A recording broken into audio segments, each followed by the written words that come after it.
The wind came down the Qu'Appelle Valley that morning like something looking for a thing it had lost. It didn't howl, it pressed. It leaned against the grain elevator at Broadview siding, until the board spoke and it pushed the smoke from the locomotive flat along the ground instead of letting it rise, so that when the train stopped, the whole platform stood inside a low gray cloud that smelled of coal and cold slough water. October 1889, District of Assiniboia. The poplars along the coulee had gone the color of old brass and were letting go of it a leaf at a time. Delia Marchand stepped down from the second-class car with one hand on the rail and the other holding a trunk that was too heavy for one arm and too dear to set down. She was 33 years old. Her coat was black wool, that morning in the washroom of the train, and it had been good once. Her boots had been resoled twice. She had $31 sewn into the waistband of her skirt, and a letter in her pocket she had read so many times the fold had gone soft as cloth. The letter said, "There is work here for a woman who is not afraid of a sick room. I am 78, and I am dying badly, which is the only way I have ever done anything. Come if you like. I have no family worth the word." It was signed Josiah Rennick, in a hand that shook and did not apologize for shaking. She had come 1,100 miles on the strength of it. The platform was near empty. A boy sat on a milk can, kicking his heels against it, watching her the way boys watch weather. The station agent looked up from his ledger, looked down again. Somewhere out past the stockyard, a dog barked twice and thought better of it. And then a man came around the end of the freight shed, and Delia knew before he opened his mouth that Josiah Rennick was dead. He was 36 or so, well-fed, with a good coat and a mustache waxed at the ends the way men wore them in Winnipeg the year before. He walked like a man arriving at a task he had already finished in his head. He stopped 6 feet short of her and looked at her boots first, then her hands. Then, last, her face. "You'd be the Marchand woman," he said. "I'm Delia Marchand." He nodded slowly as though she had confessed to something. "My uncle passed the 11th of September, 3 weeks Tuesday. The house is spoken for. The estate is in hand. There's an eastbound Thursday, and I'll stand you the fare myself, out of what you might call charity." She didn't move. Behind her the locomotive breathed. "I nursed men through smallpox at St. Boniface," she said. "I sat up with your uncle's letters for 4 months. He wrote me 9 times. He knew he was dying and he asked me to come and I came." "Yes," said the man. He shifted his weight. "He wrote a great many things toward the end. That's rather the difficulty. He let it hang there, the way a man lets a knife lie on a table. I've heard about you," he went on, quieter now, almost kindly, which was worse. "Old Mr. Sifton at Carmen left you his watch and his good chair, and 11 days after the funeral there was talk. A coroner's man came out. Nothing proved, I'll grant. Nothing ever is with your sort." "My sort," she said. "Women who sit with the dying and come away richer," he said. And then, because he could not help himself, because it had been sitting under his tongue since he first saw the shape of her mouth and the black of her hair, "My uncle was a fool for a soft voice and a bit of French. I am not." There it was. Delia Marchand stood very still in the smoke on the platform, and inside her something old and tired sat down and put its face in its hands, and something else, older, less tired, stood up. She said, "I'm 58 cents short of $40, Mr. Rennick, and I've buried more people than you've met. I don't want your uncle's house. I never asked him for a stick of it." "Then you'll have no trouble Thursday," said Corwin Rennick, and he turned and walked off the platform.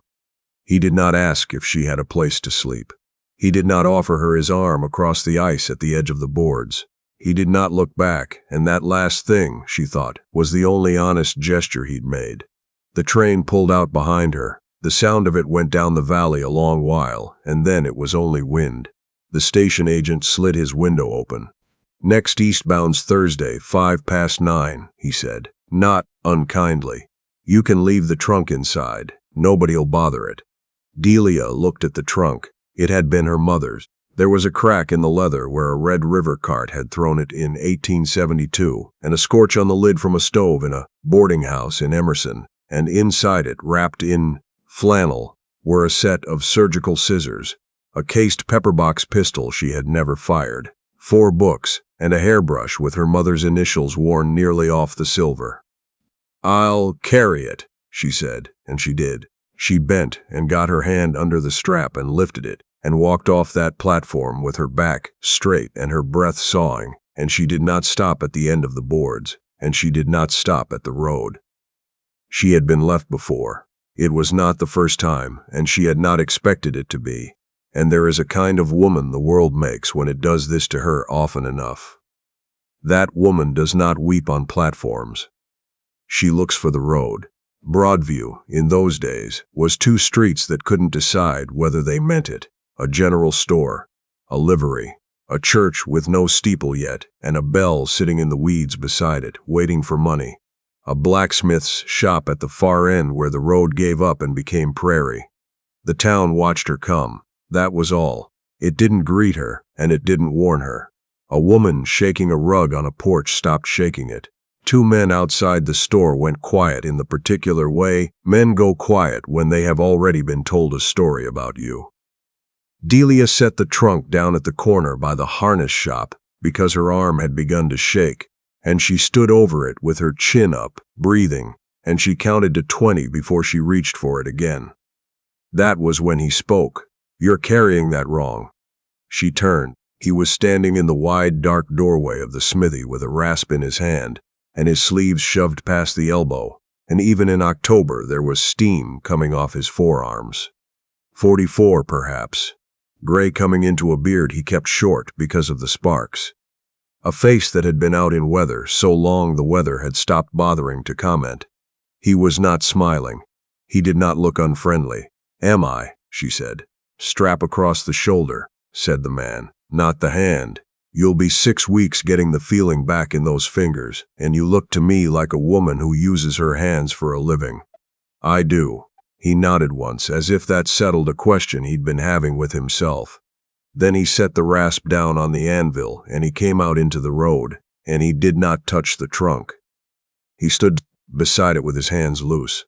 "Wagons behind the shop," he said. "There's a road out east goes past my place. If you're going that way, it's the same road either way, and it costs me nothing." "I've no money for a room," she said. "I'll say it now and save us both. Didn't ask you for money. Men who don't ask usually mean to." "Some do," he said.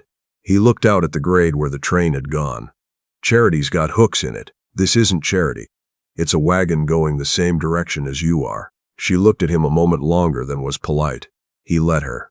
"My name's Ansel Hargreave," he said. "I shoe horses and I mend what breaks. Half this town owes me money, so nobody says much to me about who rides in my wagon." "Delia Marchand," she said. "I know," he said. He picked up one end of the trunk and waited until she had the other.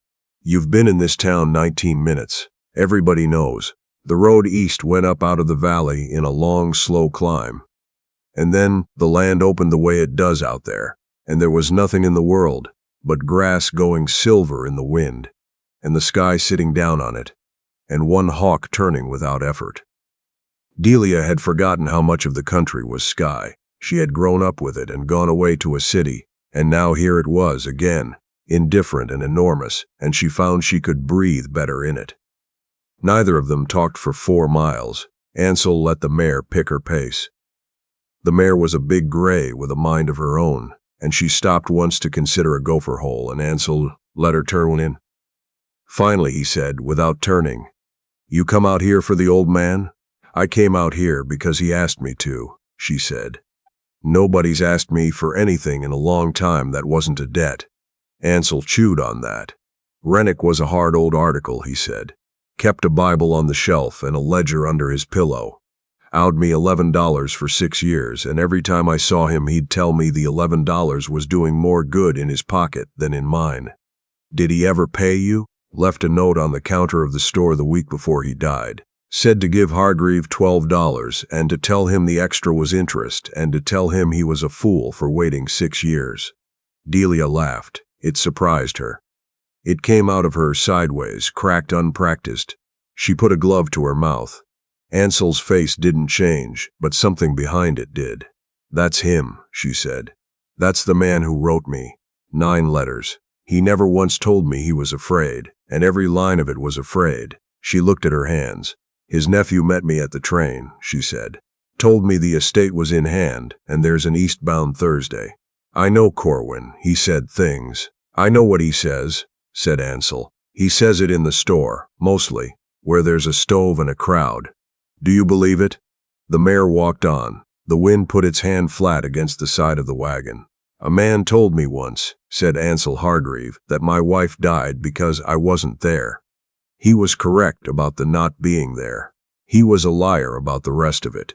I've been careful about believing men in stores ever since. Delia said nothing. It was the kindest thing anybody had said to her in 4 years, and it wasn't kind at all. It was just true, and she found she had to look hard at the horizon for a while. His place sat in the lee of a poplar bluff with a slough behind it that had frozen at the edges. A low log house, chinked and rechinked, sod on the roof, and a stovepipe going. A forge shed. A corral with 3 horses in it who came to the rail to see who had come home. Inside it smelled of coal smoke and coffee, and something cleaner underneath, like planed wood. There was a rocking chair by the stove and a plain chair at the table and nothing else to sit on. He set her trunk down near the fire, without asking where she wanted it, which she noticed, because it was where she would have wanted it. Chair's yours, he said. Stove's hot. There's a bed in the lean-to, and the door's got a bolt on the inside. And I put it there myself for a woman who is dead now, and I'd take it kindly if you used it. I'll be gone Thursday, she said. Thursday's Thursday, he said, and went out to see to the horses. She sat down in the rocking chair. Her arm had stopped shaking. Her hand hurt exactly the way he'd said it would. After a long time, she got up and knelt by her trunk, and opened it, and put her hand down into the flannel until she found the seam in the lining, and felt along it, and found the packet where she had put it, and let out a breath she did not know she'd been holding. Then she closed the lid and sat back down and watched the fire until the light went out of the window. They ate at the table with the lamp turned low, fried salt pork, potatoes, bread from a cloth. She ate everything and was ashamed of how fast. He told her about the horses. The gray was named Constance, and she could open a gate with her lips and had once let every animal on the place out into the wheat and then stood at the gate, looking innocent while the others were rounded up. I'd have shot her, said Ansel, but she was my daughter's. Delia set down her fork. He didn't look up. Marguerite, he said. That was my wife, and Josephine. Diphtheria, spring of '85. Both of them inside 11 days. The stove ticked. I was hauling for the column, he went on, in the flat voice men use for the things they have said to themselves 10,000 times and never once out loud. Shoeing for the militia, going north. They wanted farriers and they paid in cash money and we needed a plow. So I went. I was at Fish Creek when Marguerite took sick and I was on the road home when Josephine did. And by the time I saw the smoke of my own chimney, there was a neighbor woman standing in the door of my house with her hands folded and she didn't have to say anything at all. He turned his cup around on the table. Josephine was 6, he said. She used to sit on the anvil when it was cold and pretend it was a horse. That's the whole of it. There isn't any more. Delia said. There's never any more. There's only the same 11 days for the rest of your life. Ansel Hargreave looked up at her then, fully, for the first time. Yes, he said. They sat. Later, washing the plates, she said. The bell out by the church. The one in the weeds. I made it, said Ansel. 2 winters ago. There was a subscription for it. I did the casting, and they were $18 short, and I told them to keep their $18. Why's it in the weeds? Because they've no tower, he said, and I've no wish to go in and hear a man tell me it was God's will. She dried a plate. I sat with 109 people while they died, she said. Some of them said it was God's will. Some of them said much worse. I never once heard a man say it who was the one dying. Ansel put another stick in the stove and shut the door on it. Snow came Thursday. It came the way it does out there, without discussion. She woke and the window was white and the world beyond it was gone. Ansel went out at first light with a rope tied to the door latch and came back an hour later with ice in his beard. "No train," he said. "No road. There's a wire down." Delia stood by the stove with her hands around a cup. "I'll pay you back," she said. "Every meal. I'll send it." He looked at her. "You'll pay me for hauling a trunk on a road I was driving anyway," he said. "That's a poor way to keep books." "That's the only way I've kept them," she said. "And that's why nobody's ever been able to say I owed them." Ansel took his coat off and hung it on the nail. He said to the coat, "There's a mare out there with a cracked hoof wall, and I'm going to be 2 hours at it. And if a woman happened to bring a man a cup of coffee at the end of 2 hours, I don't believe the Dominion of Canada would fall. It snowed 3 days." She read to him in the evenings, because there was nothing else, and because on the second night she found him with a newspaper turned to the shipping notices, holding it very steadily, not moving his eyes. "You don't read," she said. "I read numbers," said Ansel. "I can read a bill of sale and a brand book, and I can sign my name, more or less, if nobody's watching." "Nobody. Who taught you the numbers?" "Nobody. You learn numbers or you get cheated." Delia went to her trunk and came back with a book. It was Latin, the Materia Medica, the only book she owned that nobody would have thought to steal, and she opened it and turned it, so the lamp fell on the page. "I'm not going to teach you Latin," she said. "I'm going to teach you your letters, and then you can read whatever you like, and never ask another man what a paper says." He looked at the page as if it had insulted him. "I'm 44 years old," he said.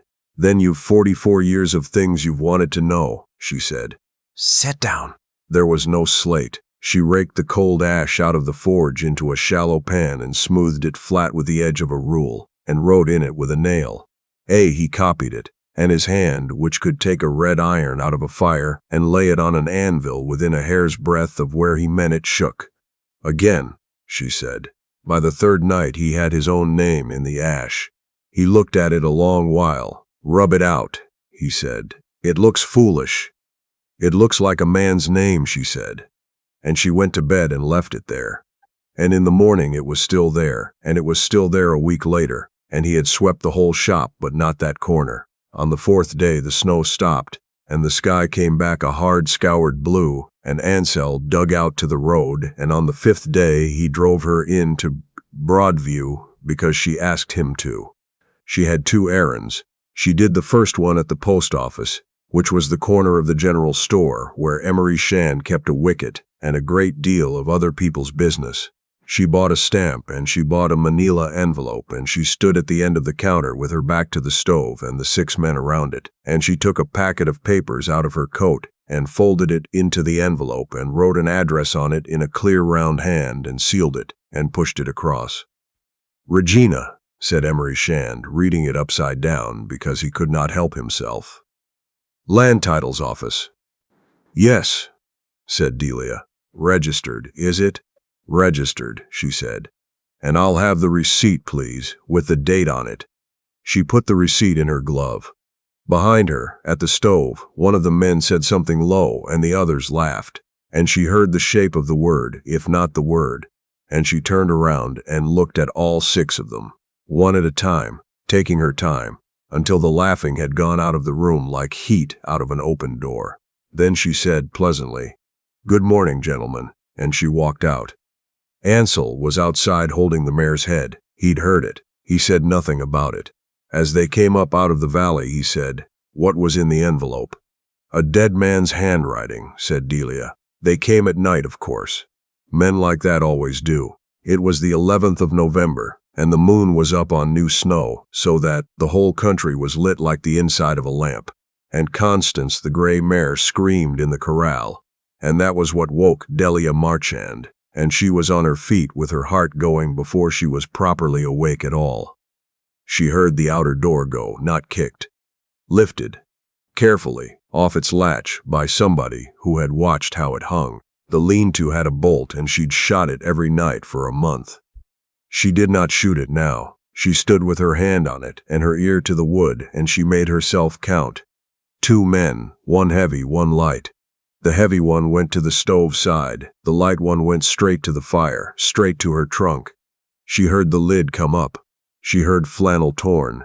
She heard the little dry rip of a lining being cut with a knife, and she thought with a clarity that surprised her. He knew where to look. He knew about the seam. Which means his uncle told somebody. And there is nobody his uncle would have told but the man who wrote his letters out fair for him at the end, and Corwin Rennick has been reading my mail. Then she thought. Ansel. The lean-to opened into the main room. There was no other way. She had a pepper-box pistol in a case in the trunk they were currently gutting. She had a pair of surgical scissors on the shelf by her bed, 7 inches, spring steel, honed, and she had, on the sill, a tin of quicklime she kept for the privy. She took the scissors in her left hand and the tin in her right, and she thought about her 109, and how not one of them, at the end, had been in any hurry. Then she opened the door. The light man was on his knees at her trunk, with his back to her.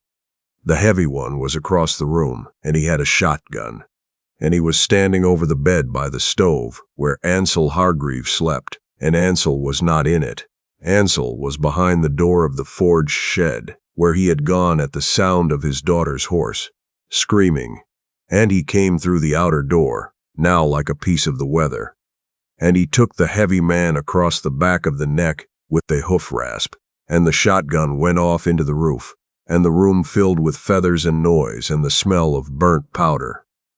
The light man came up off his knees and turned. He had a knife, and he had a face Delia had last seen on a railway platform in the smoke, and it was not so well fed at 3 in the morning. Mr. Rennick, she said. He came at her fast, because he'd have to. She threw the quicklime. It took him across the eyes and the open mouth, and he made a sound she had heard before in surgeries, and never wished to hear again, and he went down clawing at his own face, and the knife rang on the boards. Delia Marchand set the tin down on the table. She picked up the knife. She stood over Corwin Rennick with the scissors in one hand and the knife in the other while he screamed on her floor, and then she went to the water bucket and she got the dipper. "Hold still," she said. "You've blinded me." "Not yet," she said. "Hold still, or you will be." And she knelt down in her nightdress on the cold boards beside the man who had tried to ruin her. And she took his head in the crook of her arm the way she had held 109 heads, and she flushed his eyes with cold water. Dipper after dipper, tipping his head, telling him to open, telling him to breathe, until the water ran clean. Across the room, Ansel Hargreaves stood with the rasp in his hand and a booth eel on the shotgun and watched her do it. When it was done, she stood up. Her nightdress was soaked through and she was shaking, and her voice was not. "Get up," she said. He got up. His eyes were red as a boiled thing, and he could see, and he knew he could see, and he understood exactly who had given that back to him. "Now," said Delia, "the papers you came for. They're not here. They went to Regina on a 9-cent stamp on the 18th of October, and I have the receipt." And Mr. Shan read the address off the envelope out loud in a store full of men. "So there are 6 witnesses in this district who know the date." Corwin Rennick's mouth opened. "Your uncle sewed his will into the lining of my trunk," said Delia, "at Christmas, when I was nowhere near this country, and mailed the trunk ahead of me from Carmen, and wrote to tell me it was there and to tell nobody. I opened it the first night I sat in this house. I have not read it. I don't want to know. It's registered now, and a judge will read it, and whatever is in it is between your uncle and God. And I will tell you plainly, Mr. Rennick, that I hope he left you every acre." "Why?" said Corwin, and it came out of him raw, because he was past caring how it looked. "Why would you hope that?" "Because then," said Delia Marchand, "no one in this district will ever again be able to say, 'I came out here for a dead man's land.'" She held the door open.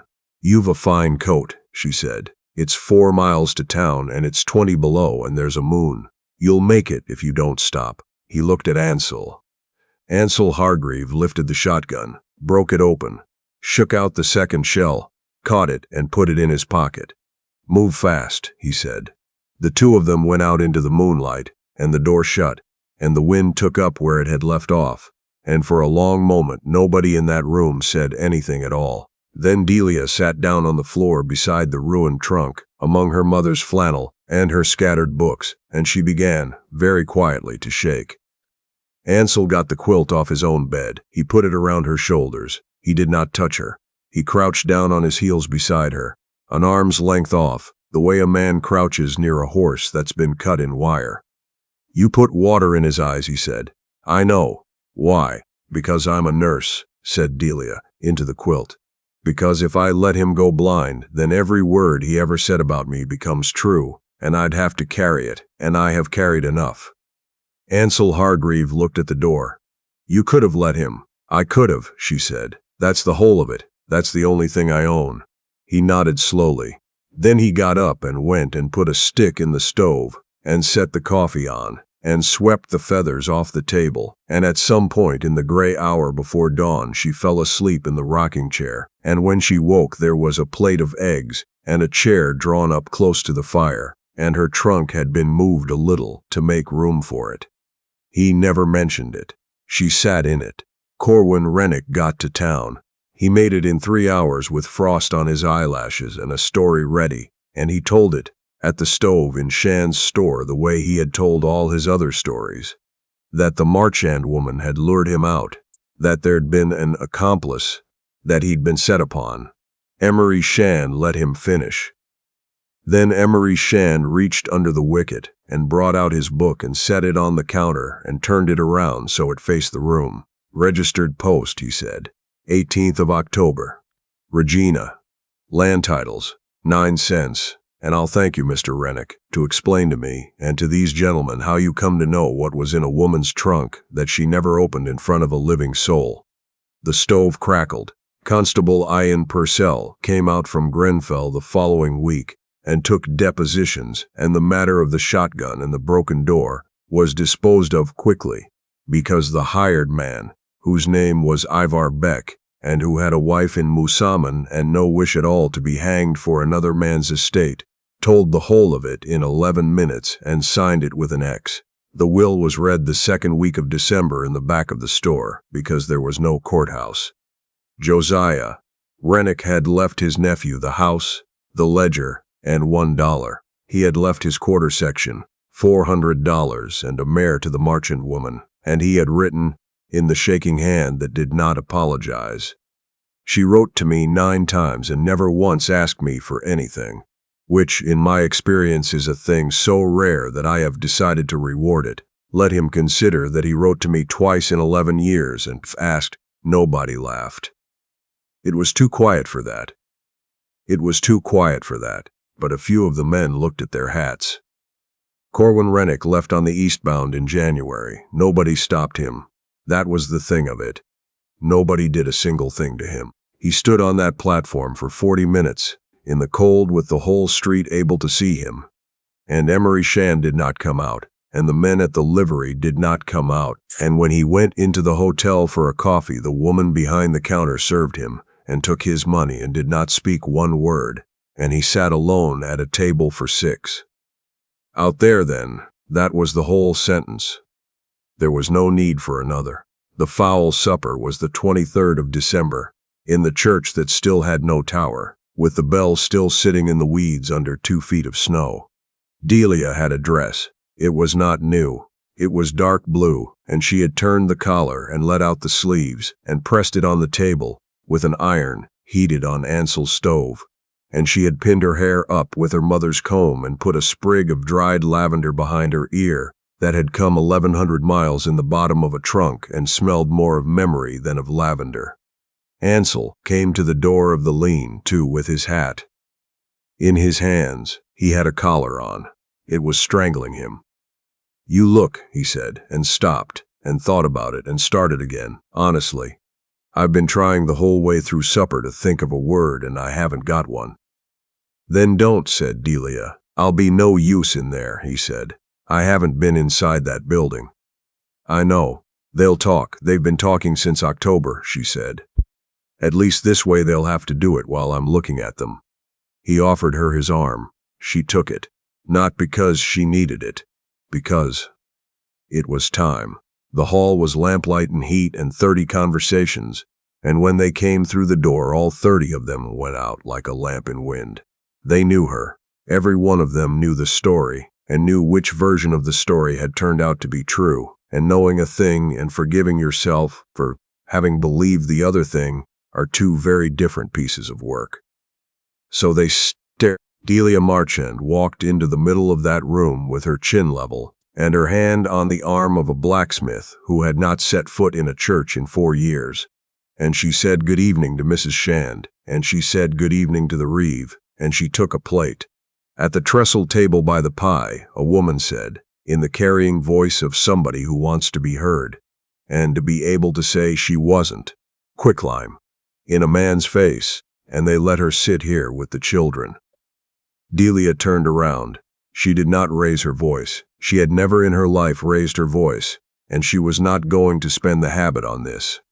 "Ma'am," she said, "I washed it back out again with my own hands. That is what I did with the second half of my evening. Nobody ever tells that part, because it takes longer to tell and it makes a poorer story." She let it sit, and then she said, "The stew's very good. You should try it before it goes," and she went and sat down. Later, there was fiddle music. 2 men and a boy with a mouth organ, and they played the reels badly and with tremendous conviction, and the tables were pushed back. Ansel Hargreaves stood against the wall with his hands behind him. "I don't dance," he said. "Nor do I," said Delia. "Then we're safe." But she was watching the floor, and he saw her watching it. There was an old man out there, Alphonse Girouard, 84 years old, who had come up from the Red River with carts, when there was no railway and no province and no Broadview, and who had buried a wife in 1871. He was dancing with Winifred Tapp, who kept the seed counter at the store and was 66 and had never married anybody. He danced like a man made of dry sticks, and he was laughing, and she was scarlet to the ears, and every so often she swatted him, and every so often he caught her hand and did not let go of it. In February they were married. Everybody in that hall knew it already, and nobody had said it out loud yet. Delia watched them the length of 2 songs. Ansel said quietly, beside her, "He's 40 years past me." "Yes." "And she's 20 past you." "Yes." "If he's not too late," said Ansel Hargreave to the room in general, "then I'm damned if we are."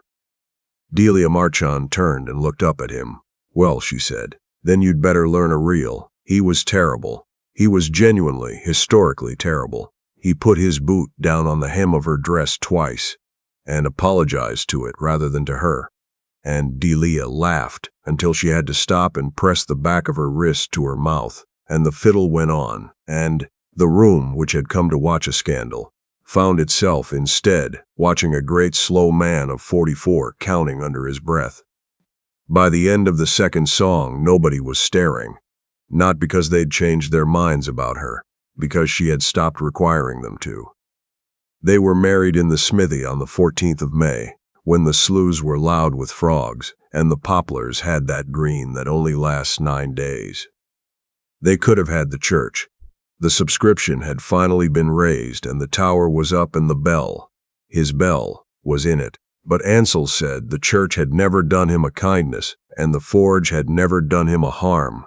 And Delia said she had spent her whole life in other people's rooms, and would like this once to stand in one that smelled of her own life. So the anvil was scrubbed. The floor was swept, including the corner with the ash. Somebody hung a horseshoe over the door, and somebody else turned it the right way up, and there was an argument about which way was the right way up that lasted. In that district, until the 1920s, there were 11 people, Emery Shand and his wife. Constable Purcell, off duty, holding his hat. 3 men from the section gang who had shod their team with Ansel for 9 years and had never once been overcharged. Alphonse Girouard and his bride of 3 months, sitting close together on a plank, holding hands like teenagers and daring anybody to say a word. A minister so thin he looked like a man drawn on a fence wire, and twice as upright, and a gray mare at the corral rail, watching, having got the gate open again. Delia walked in alone. Nobody gave her away. There had never been anybody to give her away, and she had long ago stopped counting that as a wound. But when she reached him, Ansel Hargreave put out his hand, open, and waited. She took it, not to lean on, to stand beside. The minister said the words. Then he came to the register, and he set it on the anvil, because there was no table, and he held out the pen. Ansel took it in a hand that could hold a red iron steady to a hair's breadth, and his hand shook. He looked at the page a long moment. Then he bent over the anvil where his daughter used to sit and pretend it was a horse, and he wrote his name. The whole of it, both parts, letter by letter, in the awkward upright hand of a man who had learned his alphabet in cold ash at 44 years old. And he did not ask anyone how it was spelled. Then he straightened up and looked at it, and he handed the pen to his wife. They kissed once, plainly, the way people kiss who have already had the important conversation and are only signing it. And when they turned around to face the room, nobody clapped. 11 people stood up. That was all. They stood, and Alphonse Girouard took his hat off and held it against his chest, and outside the mare put her head over the rail, and nobody said a word. Because some things don't want applause. They want witnesses. That afternoon, for the first time since the tower went up, the bell rang. It rang once, and then it rang for a good while, badly, because the man pulling the rope was a section hand, who had never done it before, and was enjoying himself immensely.